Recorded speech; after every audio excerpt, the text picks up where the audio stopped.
자, 한번 따라서 하실까요? 성숙은 기도가 깊어지는 것입니다. 올해 우리 교회 비전을 성숙으로 정하고 지난 1월부터 11주간에 거쳐서 제가 야고보서 말씀을 가지고 여러분들과 성숙 시리즈로 우리 함께 말씀을 나누었습니다. 오늘이 12번째 시간이면서 야고보서 마지막 시간입니다. 우리 야고보서에는 우리의 성숙을 위해서 여러 가지 다양한 주제들을 다루고 있는데요. 한번 회상해 보십시오. 시련 속에서 인내해라, 사람 차별하지 말아라, 행함이 없는 죽은 믿음이니까, 행함이 없는 믿음은 죽은 믿음이니까 실천하는 믿음을 가져라, 돈에 좌우되는 신앙이 되면 안 된다. 다들 기억나시죠? 왜 이렇게 자신이 없으십니까? 제가 설교했던 내용들입니다. 자, 그런데요, 이 중에서도 야고보서에서 가장 많이 다루는 주제가 하나가 있어요. 그게 다름 아니라 말에 대한 교훈입니다. 참된 경건은 혀를 제갈 물리는 것이다. 말만 앞세우지 말고 실천 좀 해라. 말에 실수가 없는 사람이 온전한 사람이다. 한 입으로 찬송과 저주가 나오면 안 된다. 결코 비방하지 말아라. 이런 내용들이 야고보서 안에 어떤 주제보다도 많이 들어 있습니다. 여러분, 이렇게 많이 언급하는 이유가 뭘까요? 중요하기 때문에. 여러분, 어떤 사람이 성숙한 사람인가? 말이 성숙한 사람이 성숙한 사람이에요. 그리고 우리가 성숙한 사람이 될 때 가장 먼저 나타나는 변화, 다름이 아니라 말이 달라집니다. 언어가 달라져요. 우리 이것은 오늘 본문을 봐도 분명히 알 수 있는데, 오늘 본문이 야고보서 끝맺음입니다. 결론이에요. 야고보서가 이 성숙을 주제로 다양한 내용을 말씀하고 난 이후에 어떻게 끝맺음을 하고 있나? 말에 대한 교훈으로 끝맺음을 하고 있어요. 제가 이렇게 말씀드리면 아마 여러분들 중에, 아니 목사님, 오늘 본문이 무슨 말에 대한 교훈입니까? 기도에 대한 교훈이지, 이렇게 되물으시는 분들이 계실 텐데, 하지만 기억하십시오. 말 중에서도 가장 귀한 말이 어떤 말인지 아십니까? 기도예요. 왜 그러냐? 남을 욕하고 비방하고 저주하는 그런 말이 바뀌어서 축복하고 다른 사람을 위해서 중보하고, 그리고 하나님께 그를 위해서 아뢰는 기도하는 사람, 그 말이 얼마나 아름답습니까? 남의 약점을 들춰내서 두루 다니면서 한담했던 사람이 그 대신에 하나님, 저 사람의 연약함을 불쌍히 여겨 주옵소서, 이렇게 기도한다면 그 말이 얼마나 아름다운 말입니까? 사람 앞에서는 입을 닫고 하나님 앞에서는 입을 여는 것이 기도예요. 그러니 이 기도가 얼마나 아름다운 말이겠습니까? 사실 우리가 신앙생활을 아무리 오래 해도 믿음이 성숙하지 않는다면 제가 봤을 때 이유가 두 가지예요. 첫째는 한번 따라서 해보세요. 기도하지 않아서. 두 번째는 한번 따라서 해보세요. 기도가 성숙하지 못해서. 우리 야고보 사도가 앞부분에 이렇게 말씀합니다. 야고보 1장 5절에 보면 끝부분을 한번 보세요. 구하라, 그리하면 주시리라. 하나님의 약속이에요. 그런데 이렇게 구하면 하나님의 살아계심을 알고 또 하나님의 은혜를 체험하고 하나님을 경험하게 되는데, 우리가 기도하지 않아요. 주시고 싶어도 우리가 기도하지 않는 거예요. 그러니까 우리의 믿음이 자라지 않는 겁니다. 야고보서 4장 3절을 보면 이렇게 기도하는데도 우리가 받지 못하는 것, 그 이유는 정욕으로 쓰려고 뭐하기 때문이라? 잘못 구하기 때문이라. 이게 잘못 구한다는 게 기도가 성숙하지 못한 겁니다. 때문에 기도하지 않던 성도가 기도를 시작하면 믿음이 자랍니다. 여러분, 이거 분명한 말이에요.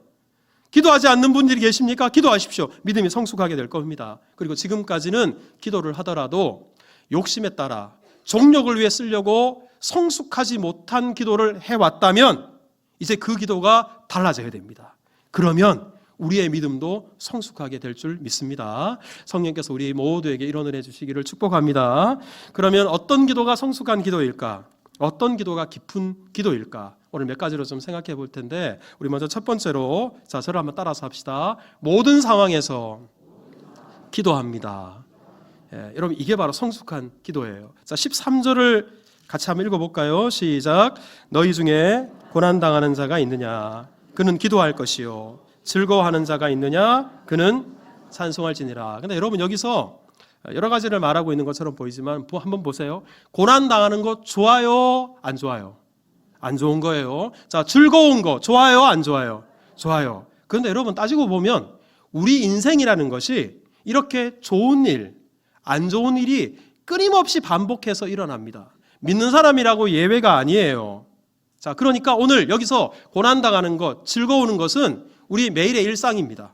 우리 사람의 인생을 가리킵니다. 자, 이럴 때 어떻게 해야 되나? 자, 13절을 다시 한번 보시면 고난당하는 자는 뭐 할 것이요? 기도할 것이요. 즐거운 사람은 뭐 할 것이라? 찬송할 것이라. 이것도 각각 다른 것을 말하는 것처럼 보이지만 이 두 가지도 따지고 보면 한번 따라서 해보세요. 기도해라. 여러분, 이 기도와 찬송을 기도 하나로 묶을 수 있습니다. 왜냐 그러면 오늘 13절부터 끝까지가 다 기도에 대해서 말씀하고 있는 것이거든요. 그리고 기도나 찬송이나 둘 다 하나님을 바라는 거예요. 하나님을 향하고 있기 때문에 그렇습니다. 여러분, 그리고 우리가 기도라는 것이 꼭 하나님 이거 해주세요, 저거 해주세요, 간구하는 것만 기도입니까? 아니잖아요. 하나님의 은혜가 너무 감사할 때 하나님 감사해요, 하나님이 최고예요, 우리 하나님을 더욱 의지하며 살겠습니다. 여러분, 이런 고백들, 이 어떻게 보면 찬송이고 찬양같이 보이지만 이게 다 기도잖아요. 그래서 우리가 찬송하는 것 한번 따라서 해보세요. 곡조 있는 기도. 우리 그 3부 예배 찬양팀이 앞에서 찬양을 하는데 제가 좀 찬양에 집중하려고 그러는데 자꾸 울어요, 앞에서. 오늘도 2사람인가 3사람인가 그냥 어떤 분은 입술이 달달달달 떨리고 어떤 분은 벌써 얼굴이 빨개져. 제가 느껴요. 여러분, 찬양하면서 왜 이렇게 울게 될까요? 그 가사 하나하나가 그냥 노래로 부르는 게 아니에요. 마음의 소원을 담아서 찬양이 곧 기도가 되기 때문에 그렇습니다. 그래서 성경을 보면 기도와 찬양이 늘 짝을 이루어요. 바울과 실라가 복음 전하다가 빌립보 감옥에 들어가게 됐어요. 우리 이번에 성지순례 가서 이곳을 방문하게 될 텐데 보세요. 한밤중에 바울과 실라가 기도하면서 뭐 했어요? 찬송했어요. 이거 각자 다른 걸 했다는 게 아니라 하나님 앞에 기도와 찬송이 사실상 같은 겁니다. 고린도전서 14장 15절에 보면 보세요. 그러면 어떻게 할까? 내가 영으로 기도하고 마음으로 기도하고 영으로 찬송하고 마음으로 찬송하리라. 이게 다른 게 아니에요. 똑같이 방향이 하나님께, 우리 하나님을 집중해서 기도하는 것입니다. 때문에 우리 오늘 본문 13절에 고난당하는 사람은 기도하고 슬픈 사람은 찬송해라, 이 말은 바꿔 말하면 매일의 일상 가운데 어떤 일이 일어날지라도 하나님께 기도하며 살아라, 이 말입니다. 그러니까 매일 어떤 상황이 우리에게 찾아오든지 기도하는 기도자가 되어야 된다라고 말씀을 하는 겁니다. 여러분, 기억하십시오. 기도는 어려운 일이 있을 때만 하는 게 아니에요. 좋은 일이 있을 때, 기쁜 일이 있을 때도 기도하는 거고요. 모든 상황 속에서, 모든 일 가운데 기도해야 됩니다. 여러분, 이게 왜 중요하냐 그러면 여러분들 마음속에 그런 생각을 하는 분들이 계실 거예요. 나 힘든 일 있으면 기도할 거야. 무슨 급한 문제가 있으면 기도할 거야. 어려운 일이 닥치면 하나님께 기도할 거야. 백날 각오해 보십시오. 평소에 기도하지 않는 사람은 정말 기도가 필요한 순간이 찾아와도 기도가 안 돼요. 기도 못 해요. 그러니까 기도는 평소에 모든 상황 속에서 해야 기도할 수 있는 겁니다. 제가 우리 수종교회 목사이다 보니까 우리 교회를 좀 객관적이지 못하게 볼 때가 있어요. 그렇잖아요. 우리 교회는 이것도 좋고 저것도 강점이고 이런 자랑 저런 자랑 그럴 수 있기 때문에 늘 객관적으로 보려고 좀 애를 쓰거든요. 우리 교회 보면 참 건강한 교회고 좋은 교회예요. 그런데 제가 좀 취약하다, 우리 교회에 좀 약점이 있다라고 생각하는 것 중에 하나가 있는데 그게 바로 뭐냐면 기도예요. 그래서 제가 작년에 성숙이라는 주제를 정해놓고 기도원에서 기도하다가 목사부터 먼저 본을 보여야 되겠다 생각해서 우리 새해가 되면 제가 한 달 동안 이 강대상에서 기도하고 여기서 자고 그러려고 제가 실제로 계획을 세웠어요. 그랬는데 12월 말에 제가 감기 걸려가지고 2달 동안, 여러분 제가 빈말로 드리는 건 아니고요. 또 이렇게 이야기를 해야 제가 꼭 올해 중에 할 거기 때문에 기도가 그만큼 중요하기 때문에 그렇습니다. 여러분, 매일 생활 가운데 기도하며 살아야 되는데 지난 한 주간 여러분 한번 삶을 돌아보십시오. 내가 지난주에 과연 어떨 때 기도했나? 아마 상당수가, 오늘 예배 자리에 나오신 분 상당수가 식사하실 때 잠깐 눈 감고, 여러분 이 식사 기도가 얼마나 습관이 됐냐 그러면 어떨 때 이런 경우가 있어요. 제가 우리 성도들 모시고 같이 식사하러 가서 대표 기도를 제가 해요. 분명히 제가 기도를 했는데도 어떤 분 옆에서 식사를 하면서 기도하고 드세요. 이에서 식사하기 전에는 기도해야 된다는 훈련이 되어 있는 거예요. 하지만 밥 먹는 일도 물론 중요하지만 여러분 하루에 아침에 운전대 잡고 우리 운전하는 일, 이거 얼마나 하나님의 은혜가 필요한 일입니까? 여러분 일터에서 누구를 만날 때 얼마나 기도가 필요한 일이 하루에도 몇 번이나 있잖아요. 그런데 과연 여러분들은 지난 한 주간 얼마나 기도하면서 하셨습니까? 여러분 우리가 일상 속에서 기도할 때 그때 정말 기도가 필요한 순간 더 깊은 기도를 드릴 수 있는 기도자가 될 수 있는 겁니다. 우리 그런 은혜가 우리 가운데 있기를 축복합니다. 두 번째, 저를 한번 따라서 합시다. 기도하면서 자신을 점검합니다. 자, 14절을 같이 읽겠습니다. 시작. 너희 중에 병든 자가 있느냐? 그는 교회 장로들을 청할 것이요 그들은 주의 이름으로 기름을 바르며 그를 위하여 기도할지니라. 자, 교회 안에 병이 든 우리 환우가 있습니다. 이때 어떻게 해야 되나? 교회 장로들을 청해서, 여기서 말하는 장로는 영적 지도자, 지금으로 말하면 목회자를 가리킵니다. 목회자를 청해서 함께 그 환우를 위해서 기도해줘라, 이 말입니다. 근데 제가 지금까지 목회자로 살면서 병이 들었을 때 성도들이 갖게 되는 양극단이 있더라고요. 첫째는 어떤 극단이냐 그러면 병을 오로지 기도로만 고치려고 하는 극단주의자들이 있어요. 어떤 거냐면 분명히 수술할 수 있는 방법도 있고요. 좋은 약도 있어요. 그런데도 무슨, 이런 표현이 그렇으면 똥꼬집인지 오로지 기도로만 고치겠다는 거예요. 그것 때문에 병이 더 깊어지고 치료 시기를 놓치는 경우를 제법 봤고요. 이단들, 극단적인 신앙주의자들, 이런 분들 가운데서도 이런 병폐적인 신앙의 양상들이 나타나게 됩니다. 우리 또 한 가지 극단은 병이 생기면 병원에 가야지, 아니 아픈데 무슨 기도냐, 아예 기도하지 않는 분들이 있어요. 하지만 오늘 본문은 이 양극단 모두 다 잘못되었다고 선언을 합니다. 여러분 14절을 보시면 이렇게 말해요. 병든 자가 있느냐? 분명히 병든 자를 위해서 기도해라. 특별히 우리 목회자들이 기름을 바르며 그를 위해서 기도하라 그랬는데 기도만 하지 말고 기름을 바르라 그랬어요. 이 기름을 바른다는 것에 대해서 해석이 두 가지가 있습니다. 하나는 뭐냐 그러면 병자에게 하나님의 특별한 은혜가 임하기를 위해서, 우리 구약에 보면 기름 부어서 사람을 세울 임직을 할 때가 있었잖아요. 그런 마음으로 기름을 발랐을 것이다. 이게 첫 번째 해석이고요. 또 한 가지는 요즘은 좋은 약들, 좋은 의사들이 많지만 이때 당시만 하더라도 무슨 약이 있었겠어요. 이때 기름, 이것이 대단히 좋은 처방이었다 그래요. 그래서 헤롯 대왕이 말년에 병이 들어서 죽어갈 때 날마다 기름 목욕을 했다는 기록이 있어요. 그래서 목사가 그 병자에게 찾아가서 단순히 기도만 하는 것이 아니라 기름을 발라주며, 그러니까 최선을 다해서 그 병에서 일어날 수 있도록, 그 병을 딛고 회복할 수 있도록 노력을 했다라는 겁니다. 때문에 여러분, 제가 수영교회 목사로서 여러분들에게 당부드립니다. 병에 걸리신 분들, 몸이 아프신 분들이 있으시다면 저를 먼저 찾아오지 마시고 병원을 먼저 찾아가십시오. 그리고 좋은 약이 있으면 소개받으셔서 약을 섭취하십시오. 하지만 의사만 의지하지 마시고 생명의 주인이 하나님이신 것을 알고 하나님을 의지하실 수 있기를 축복합니다. 그리고 오늘 본문에도 병든 자가 있느냐? 교회 장로를 청할 것이요 그랬잖아요. 그러니까 여러분, 저는 지금까지 제 사역 해왔던 가정 가운데 제 스스로를 봤을 때 저는 신유의 은사는 없는 것 같아요.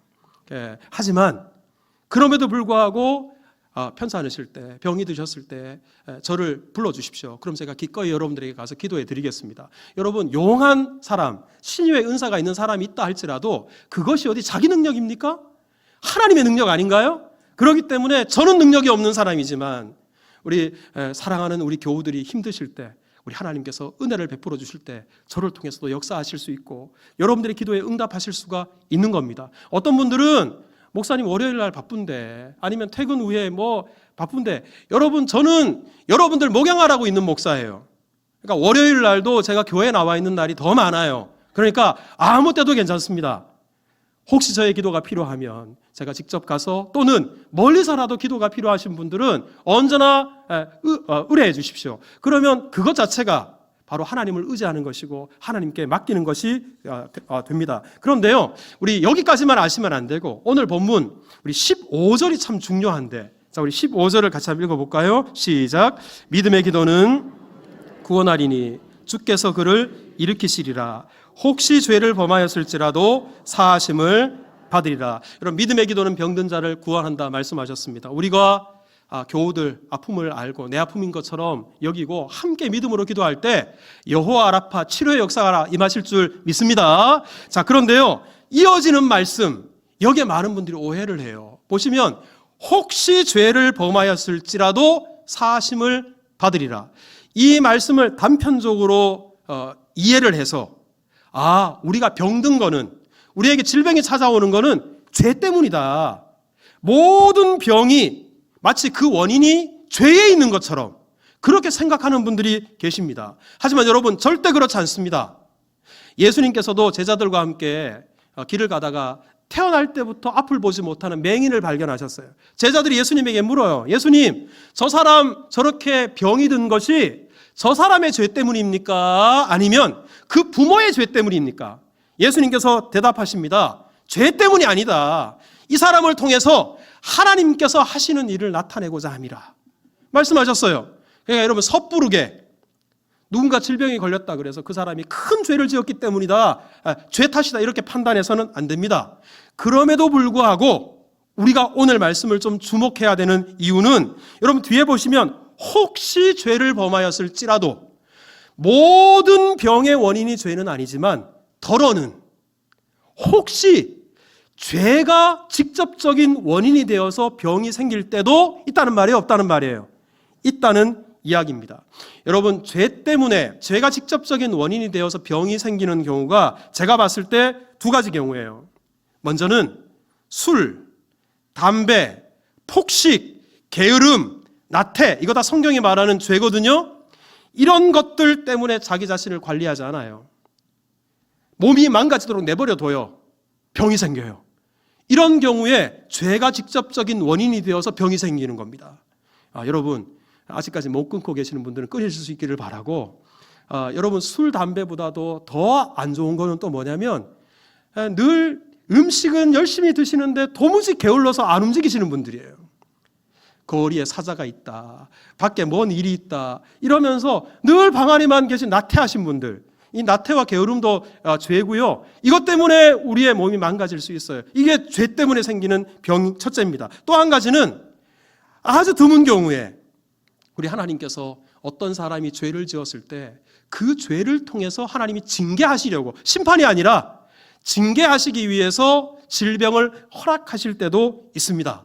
자, 여러분, 이때는 우리 아프신 분들을 위해서 기도해 드려야 되잖아요. 먼저는 이 질병 그 자체만을 놓고 기도해야 되고요.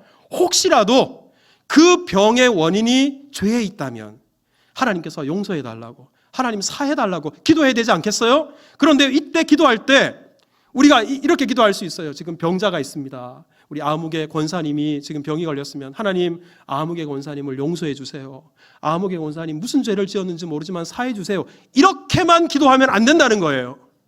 자, 여러분, 오늘 본문의 16절을 한번 보십시오. 그러므로 너희 죄를 어떻게 고백하며? 서로 고백하며. 질병에 걸린 사람뿐만 아니라 그를 위해서 기도하는 나도 혹시 내가 이런 죄 때문에 병이 생기지는 않을까, 그리고 이런 죄 때문에 하나님의 징계를 받지 않을까, 오히려 이 기도로 말미암아 자기 자신을 점검하는 거예요. 여러분, 이럴 때 우리가 더욱 건강하게 설 수 있고요. 우리의 믿음, 연약한 믿음을 털어버리고 다듬어지고 든든한 믿음으로 세워질 수 있는 겁니다. 여러분, 우리가 이웃을 위해 기도할 때 병자들을 보면서 나는 건강하니까 자만한 마음을 가질 수 있어요. 다른 사람 자식들의 문제가 있대, 경제적인 문제가 있대요. 그리고 여러 가지 영적인 문제가 있대요. 그런데 내 자식은 지금 괜찮으니까, 우리 집 고가는 지금 아무 문제 없으니까, 내 신앙의 현주소는 이 정도면 됐으니까, 이런 교만한 마음, 거만한 마음으로 다른 사람을 위해 기도하면 절대로 그 기도가 깊어질 수 없어요. 그런 분들을 위해서 기도할 때 나도 슬픈 일을 당할 수 있고, 나도 답답한 일을 당할 수도 있고, 내 믿음의 현주소도 지금 저 성도와 같을 수 있다라고 생각하고 기도하면서 자기 자신을 점검하는 거예요. 이럴 때 우리의 믿음이 성숙해지는 겁니다. 이런 은혜가 우리 모두에게 있기를 주님의 이름으로 축복합니다. 자, 우리 세 번째로 저를 따라서 합시다. 기도로 믿음을 점검합니다. 여러분, 우리가 신앙생활을 잘하기 위해서는 모델이 필요해요. 본받을 만한 사람이 필요한데요. 여러분들은 어떠십니까? 지금의 여러분들이 있기까지 신앙의 모델이 될 만한 분들이 분명히 있었을 것 같아요. 그러니까 저도 시골에 모 교회를 개척하신 그 장로님이 계시는데요. 지금도 그 장로님 생각이 한 번씩 나요. 그분 늘 제 마음속에 믿음의 모델과 같은 분이셨고요. 또 고등학교 때는 제 친구가 한 명 있었어요. 이 친구가 제가 기억나는 것이, 저는 고등학교 때부터 예수님을 믿었거든요. 이 친구는 훨씬 이전부터 교회를 다녔어요. 그냥 교회를 다닌 게 아니라 고등학생이었는데도 정말 목사님 같은 믿음을 갖고 있었어요. 그래서 점심 식사가 딱 끝나면 남들은 밖에 나가서 축구하고 뭐 돌아다니고 놀고 심지어는 화장실 뒤에 들어가서 담배 피고 뭐 이런 친구들이 있어도 이 친구는 교실 한가운데 성경책을 잘 펼쳐놓고 점심 때 성경책을 읽어요. 그리고 방과 후에 집에 가려면 버스를 타야 되잖아요. 시간이 좀 남잖아요. 그 시간에도 성경책을 펼쳐놓고 성경을 보는 거예요. 그 모습이 얼마나 경건해 보이던지 제가 신앙생활하면서 그 친구를 제 나름의 모델로 삼은 거예요. 그리고는 저도 점심 먹고 나서 평소 같으면 밖에서 친구들하고 다니면서 놀았을 텐데 성경을 읽었어요. 버스 기다리면서 성경을 읽었어요. 제가 그래서 고등학교 때 성경을 1년에 5번씩 이상 읽었습니다. 그런 신앙의 모델이 정말 우리에게 필요한 거예요. 여러분, 기도도 마찬가지입니다. 기도하는 데 있어서 좋은 모델이 될 만한 사람들을 곁에 두면 우리도 깊은 기도, 성숙한 기도를 하는 기도자들이 될 수 있어요. 그래서 야고보 사도가 오늘 본문에 정말 기도의 모델로 삼을 만한 한 사람을 소개해 주고 있는데 다름 아니라 구약의 선지자였던 엘리야였습니다. 자, 여러분 17절을 한번 보십시오. 같이 읽습니다. 시작. 엘리야는 성정이 같은 사람이로되 그가 비가 오지 않기를 간절히 기도한즉 3년 6개월 동안 땅에 비가 오지 아니하고 여러분 여기서 엘리야를 이제 제시하면서 엘리야는 우리와 뭐와 같은 사람이라고요? 성정이 같은 사람이라고. 여기서 이렇게 말하는 데는 이유가 있어요. 엘리야는 구약 전체를 대표하는 사람이에요. 믿음의 위인 중의 위인입니다. 어느 정도였나 그러면 여러분 구약 전체의 수천 년의 역사 속에서 죽음을 보지 않고 하늘나라에 바로 간 사람이 딱 두 사람이 있어요. 한 사람이 누구예요? 에녹이고 또 한 사람이 엘리야예요. 이거 얼마나 대단한 사람입니까? 구약 시대에 선지자들이 한둘이 아니었는데 그 많은 선지자들 중에 가장 많은 능력을 행한 사람이 엘리야였습니다. 사르밧 과부의 아들이 죽었어요. 살렸습니다. 갈멜산 위에서 하나님께 기도했더니 하늘에서 불이 내려왔어요. 겉옷을 벗어서 물리를 때렸더니 물이 둘로 갈라져 버렸고요. 하늘에서 불말과 불병거가 내려와서 엘리야를 산채로 태워서 하늘나라에 데려가 버렸어요. 이러다 보니까 사람들이 엘리야 그럼 어떤 생각했냐면 저 사람은 우리와는 다른 부류의 사람이다. 어쩌면 엘리야는 사람이 아닐지도 모르겠다. 이렇게 생각을 하는 겁니다. 하지만 오늘 본문에 야고보는 말합니다. 엘리야도 우리와 성정이 똑같은 사람이다. 바꿔 말하면 한번 따라서 해보세요. 엘리야도 사람일 뿐이다. 제가 입버릇처럼 자주 말씀드리는 것 중에 하나가 이거 한번 따라서 해보세요. 개는 개고 사람은 사람이다. 여러분 이 단순한 말 속에 여러 가지 진리가 담겨져 있어요. 제가 강아지를 참 이뻐하거든요. 그럼에도 불구하고 강아지가 사람이 될 수는 없어요. 강아지를 사람으로 그렇게 인식하는 순간 거기에 문제가 한두 가지 생기는 게 아닙니다. 마찬가지로 사람이 아무리 고결한 삶을 살고 위대한 일을 했다 하더라도 사람은 사람일 뿐이에요. 사람을 사람 이상인 존재로 우리가 생각하는 순간 사람을 숭배하는 일이 생기게 됩니다. 자, 그러면 우리와 똑같은 사람일 뿐인 엘리야가 어떻게 그렇게 위대하게 쓰임받을 수 있고 큰 일을 행할 수 있었나? 그 이유를 오늘 야고보서에서는 딱 단어 하나만 가지고 설명을 합니다. 여러분 17절을 한번 보십시오. 엘리야가 뭐한즉? 기도한즉 그 엄청난 역사가 나타났다는 거예요. 여러분 18절을 한번 보세요. 엘리야가 뭐하니? 기도하니. 당시에 우리 이스라엘 땅에 3년 반 동안 비가 내리지 않았는데 그것이 다름 아니라 우리와 똑같은 사람일 뿐인 엘리야가 기도했기 때문에 3년 반 후에 메말라 타들어가는 대지 위에 단비가 내렸어요. 엘리야가 기도했더니 그런 일이 생겼다. 기도에 열쇠가 있다라는 겁니다. 근데 여러분 사실 열왕기서를 읽어보면 엘리야가 실제로 기도했다라는 기록은 없어요. 열왕기상 17장 1절을 한번 보시면 보세요.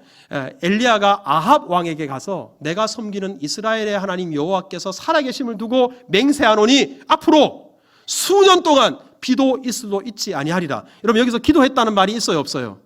없습니다. 하지만 여러분 한번 생각해 보세요.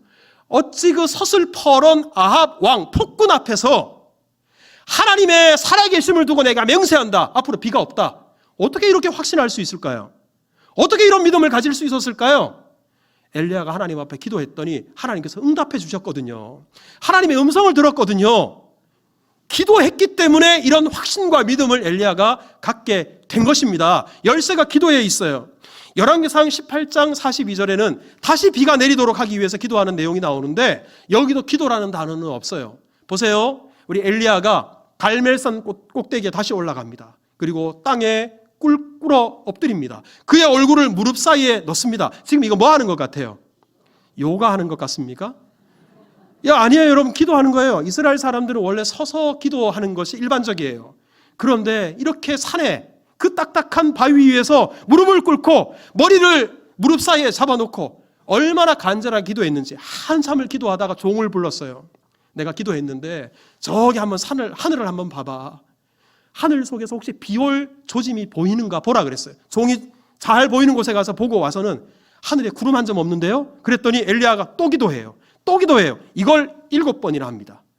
7번째 기도를 마쳤을 때 보고 오라 그랬어요. 그랬더니 종이 봤더니 주먹만한 구름이 보이는 거예요. 그 구름이 삽시간에 온 하늘을 덮어요. 그리고는 3년 반 동안 내리지 않던 대지 위에 단비가 떨어지기 시작했습니다. 여러분 지금 야고보가 단순히 엘리야가 이 정도로 믿음이 좋았다 이거 말하려고 하는 게 아니에요. 어떻게 이렇게 위대하게 쓰임 받았나? 어떻게 이렇게 믿음의 사람이 될 수 있었나? 기도하는 사람이었다라는 겁니다. 저와 여러분들 우리 엘리야와 똑같은 사람입니다. 그럼에도 불구하고 왜 우리에게는 이런 믿음의 확신이 없습니까? 왜 우리에게는 이런 믿음의 담대함이 없습니까? 왜 우리는 이렇게 세상을 이길 만한, 세상을 거스를 만한 믿음의 그 담대함이 사라져 버렸습니까? 기도하지 않아서 그런 것이 아닙니까? 때문에 여러분 기도할 때 우리의 믿음을 점검해야 됩니다. 여러분 기억하십시오. 기도할 때 확신이 생겨요. 기도할 때 믿음의 시련을 이깁니다. 기도할 때 믿음이 성숙해져요. 야고보 사도가 앞부분의 성숙을 위해서 여러 가지 주제로 이야기를 했는데 맨 마지막 마침표를 이 기도에 대해서 언급하고 편지를 끝내는 이유가 뭘까요? 여러분 사실 시련 속에서도 인내하는 것, 행함이 있는 믿음으로 살아가는 것, 그리고 말로 범죄하지 않는 것, 이게 우리 의지만으로 되는 게 아니에요. 이런 성숙함을 이루는 것 우리의 능력으로 가능한 게 아니에요. 그랬으면 우리 다 성숙한 사람이 되었을 거예요. 그러기에 우리가 하나님을 기쁘시게 하는 믿음의 소유자, 성숙한 믿음을 갖기 위해서는 무엇보다 중요한 것이 하나님의 은혜가 필요하고 그 하나님의 은혜가 내 것이 되기 위해서는 기도 없이는 안 된다라는 아주 단순한 진리입니다. 사랑하는 성도 여러분, 믿음의 성숙을 소망하십니까? 올 한 해 우리 교회가 아무리 성숙한 교회, 성숙한 신앙 외치더라도 기도하지 않으면 요원합니다. 그러니 성숙한 신앙을 소망한다 그러면 기도하는 사람이 되어야 됩니다. 우리 스펄전 목사님이 교회가 막 영국에서 부흥하니까 각지에서 그 부흥의 이유가 무엇일까 찾아봤어요. 스펄전 목사님의 설교 때문에 부흥했을 것이다. 아니면 이 교회가 행하는 독특한 사역 때문에 부흥했을 것이다. 사람들이 그런 기대, 그런 대답을 들으려고 찾아왔어요. 하지만 그 탐방자들을 이끌고 스펄전 목사님이 내려간 것은 교회 지하실이었어요. 매일 성도들 몇십 명이 모여서 날마다 충보하는 거예요. 날마다 기도하는 거예요. 그러면서 말합니다. 우리 교회 부흥의 원동력은 기도입니다. 왜? 부흥은 사람이 이루는 것이 아니라 하나님의 은혜가 있어야 가능한 것이기 때문에 그렇습니다. 제가 그저께 우리 교회 중보기도 담당하시는 권사님께서 그런 말씀을 하시더라고요. 목사님, 우리 중보기도 팀 중에 절반이 이번 내일부터 성교순례를 떠난다고. 이제 중보기도 몇 주 동안 중보기도 할 사람이 없다고 걱정을 하세요. 제가 그렇게 생각을 합니다. 여러분 몇 사람이 남아더라도 기도하는 사람은 기도하지 않는 한 민족보다 기도하는 한 사람이 더 위대한 사람인 줄 믿습니다. 그리고 여러분, 중보 기도하는 것, 기도하는 일은 꼭 중보 기도 부원만 하는 일이 아니에요. 여러분, 전도하는 일도 꼭 전도 부원만 하는 일이 아니에요. 여러분, 우리 예수 믿는 사람은 기도 없이는 못 사는 사람입니다. 그래서 이렇게 평소에 늘 기도하시는 분들이 자리를 비웠을 때, 빈자리가 생겼을 때, 여러분 시간 여유가 생기시는 분들은 여러분들이 월요일 날 우리 시간에 좀 내려가셔서 같이 잠깐 기도해 주십시오. 우리가 기도해야 될 분들이 얼마나 많은지 몰라요. 화요일 날 오후 시간에 늘 전도를 해요. 여러분, 전도의 사명은 모든 믿는 사람들에게 주신 주님의 명령이고 지상 과업입니다. 그러기에 우리가 시간이 되면 매주는 나오지 못하더라도 한 달에 한 번이라도, 아니 1년에 한두 번이라도 같이 나와서 복음을 전하게 될 때, 그때 우리 교회가 건강한 교회, 성숙한 교회가 될 수 있는 것입니다. 우리 이런 은혜, 그리고 야고보에서 주는 이 성숙의 비전이 우리 가운데 이루어져서 하나님을 더욱 기쁘시게 하는 우리 모두가 될 수 있기를 축복합니다.